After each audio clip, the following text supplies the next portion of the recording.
हमारे देश में तीन चीजें सबसे ज्यादा प्रसिद्ध है, फिल्में, राजनीति और क्रिकेट। और देखा जाए तो इन तीनों ही जगह कुछ हद तक अंधविश्वास देखा गया है। कई ऐसे क्रिकेटर्स हैं जो खेलते समय अलग अलग टोटके करते हैं। कोई मैदान में सबसे पहले लेफ्ट या राइट कदम रखने को लकी मानते हैं, तो कोई अपनी जेब में रुमाल रखने को। सचिन तेंदुलकर के बारे में कहा जाता है कि एक बार वो तब तक शावर लेते रहे जब तक कि मैदान में खेल रही भारतीय टीम जीत नहीं गई। इसी प्रकार से राजनीति में कई सारे पॉलिटिशियंस अलग अलग तरह के टोटके करते हैं।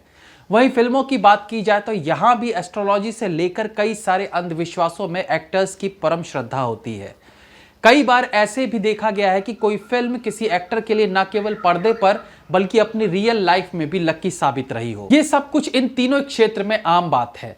आज हम आपको बॉलीवुड की एक ऐसी ब्लॉकबस्टर फिल्म के बारे में बताएंगे जो कमाई के मामले में बहुत आगे रही, लेकिन इसे इत्तेफाक कहिए या इन एक्टर्स का बैड लक कि इस फिल्म के बाद उनकी पर्सनल जिंदगियां एकदम बदल गई, वो भी काफी कुछ फिल्म की कहानी की तरह।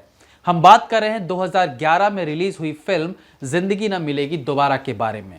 फिल्म में अभय देओल, ऋतिक रोशन, फरहान अख्तर, कटरीना कैफ और कल्की कोचिन जैसे बड़े कलाकारों ने काम किया था।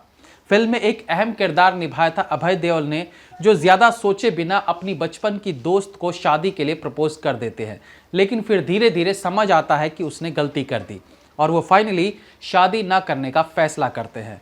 अभय देओल की निजी जिंदगी में उनकी गर्लफ्रेंड थी प्रीति देसाई, जिनके साथ एक लंबे वक्त तक वो लिव इन रिलेशनशिप में रहे थे, लेकिन फिर 2015 में उनके साथ उनका ब्रेकअप हो गया। इसी प्रकार से फिल्म में ऋतिक रोशन ने एक अमीर शख्स की भूमिका निभाई थी, जिसके लिए पैसा कमाने से बढ़कर कुछ नहीं था। उसके लिए फैमिली रिलेशंस मायने नहीं रखते थे, लेकिन फिर जब वो अपने दोस्तों के साथ घूमने जाता है तो उसे रिश्तों की इंपॉर्टेंस का एहसास होता है।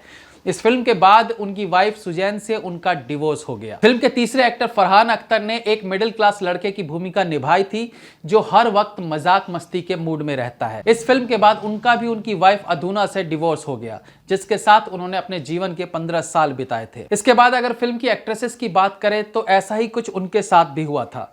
फिल्म में एक अहम किरदार निभाने वाली कल्की कोचिन ने भी इसी साल अनुराग कश्यप से शादी की, लेकिन 2015 में दोनों अलग हो गए।